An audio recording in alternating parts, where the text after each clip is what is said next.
Yes, we did. We picked up what you were putting down. All right. Welcome, Spraylock Nation. Another glorious day here in Chattanooga, Tennessee. I got my buddy Brent here. And I didn't comment on the last one, but I want to say your beard's looking pretty good. I'm glad after seeing your boys grow one, you decided to get through puberty and grow your own. Yeah. Not all of us can grow a majestic beard like you, Josh, but I am trying. I have always wanted to be like you when I grow up. And you really should aim higher. I am not something to aspire to. I can promise you that. Well, my beard, if I cut it just right with how white it is, I could possibly look like a famous chicken magnate that wore a little bow tie. You know who I'm talking about? Yeah, they shortened the name to 3 letters versus what they used to. Yes, exactly. So what are we talking about today? We're just going to go down the next set of, we said we're going to do a series, so we might as well continue that series and not do something different and weird because Fred would allow us to do anything we wanted to. But let's talk about QC versus just your, we're talking about batch plants and things you're doing there. So let's talk about the QC, which is where you came from, which is why we wanted to go down this pathway. Sure. Do you know the maintenance? Because, like me and you have found a couple different things through our careers of things that happen at a batch plant. So if you don't mind, can we go down that pathway? Absolutely. Of looking at it? Yeah, so preventative maintenance with your vehicle, for instance, is, if you don't change the oil in your car, what's going to happen? The engine's going to blow up eventually because the cylinders will seize up and everything. So the same idea is really there with concrete quality control, and the idea we mentioned last video that it's like safety. Quality is everybody's job, and I wanted to throw out an example from my own career. Late one night in a nighttime pour at a big box store. Had a load. I was on the job site and I was working for a ready mix concrete company. There was an independent lab guy there too, but the independent lab guy was there reporting. Right. I was there to make sure that the loads that went in that slab, I was confident we weren't going to have any problems out of. Right. So I had one particular load that showed up. Slump was out of whack by a couple inches. I think it was a 7 or an 8, something like that. And it was more than we wanted to put in the slab. So I rejected the truck. Okay. As an employee of the concrete company, I sent it back.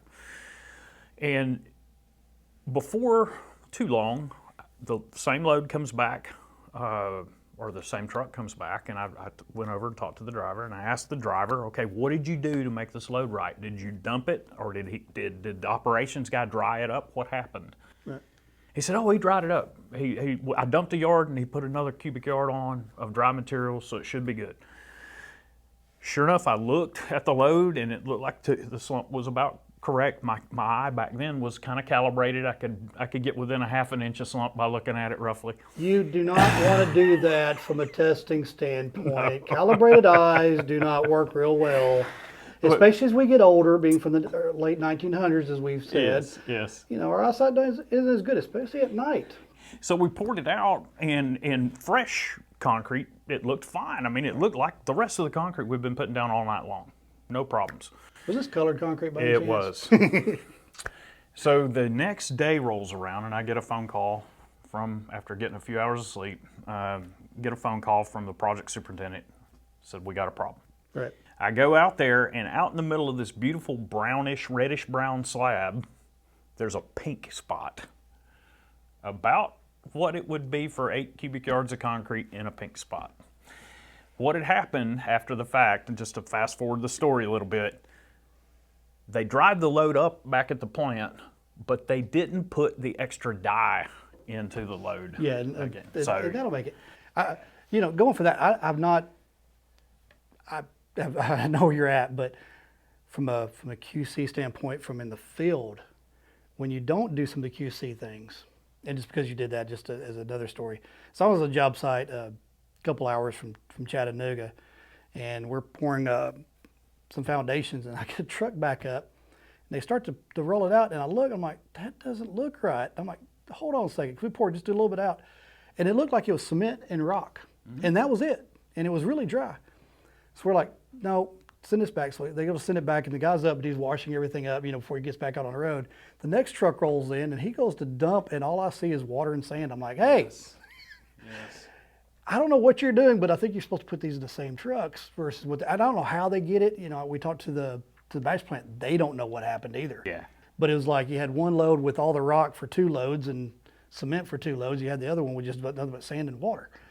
So you can get some of these things if you're not paying attention to them. So the point with your story and my story is that without teammates on the quality side, if you don't have someone who's helping you watch for quality at that batch desk or on the loader, or your drivers even working with you to help you watch quality, things can slip through the cracks. I had 17 loads on a pump job show up one night with the exact same problem, no sand in the loads. I had rock, cement, and water, 17 loads on a pump job. That don't pump real well. No, no, not at all. What had happened was there was an error message popping up on the batch panel. The batch guy was not paying much attention. What had happened was a gate had stuck and it was showing 0 sand, but he was hitting the accept every time. So the load, and the drivers missed it because they weren't noticing as they're washing their chutes down and getting ready to go. They're not noticing, oh, this is supposed to be 10 yards of concrete and it looks like 6. Was it nighttime pour? It was a nighttime pour. Well, it's kind of hard to see in those things real well. So when you have everybody, good quality control starts with a plan. Well, yeah, if you don't have a plan, it's not going to help you at all. So what do you do when certain things happen? How do you train your personnel to be watching out for quality, just like they watch out for safety, or hope, because you want all of those eyeballs working together to be proactive and don't find yourself in a panic situation. And the only way to do that, you're going to occasionally have a panic situation. I don't care how well you plan, but you want to minimize those uh-oh moments or oops moments, and really keep tear outs to a minimum. Is the whole idea behind the quality program. or other things that could happen on it. But it comes down to, I've in dealing in my career, I've seen some people who plan for everything to go right, and so when something goes wrong, it doesn't. You get the other ones who plan for, there's probably nothing going to go right, so if I have ways out of these things, it works better. Yes. So you're having a backup plan to a backup plan. That's kind of what it is. But we got an industry full of policies and procedures and regulations and everything else, and it's just preparing within that scope of what we're trying to do. And that's also having good communication from, like you said, your loader guy, your batch guy, your truck drivers, your QC guy if he's around, or even your test guys that's out there from another company, helping get the mix that we want on the ground. And ultimately end, Joe Public is getting what they deserve to get. Yeah, that's the idea. And a reputation, a concrete company's reputation for high quality, is a marketing tool because concrete in a lot of ways is a commodity.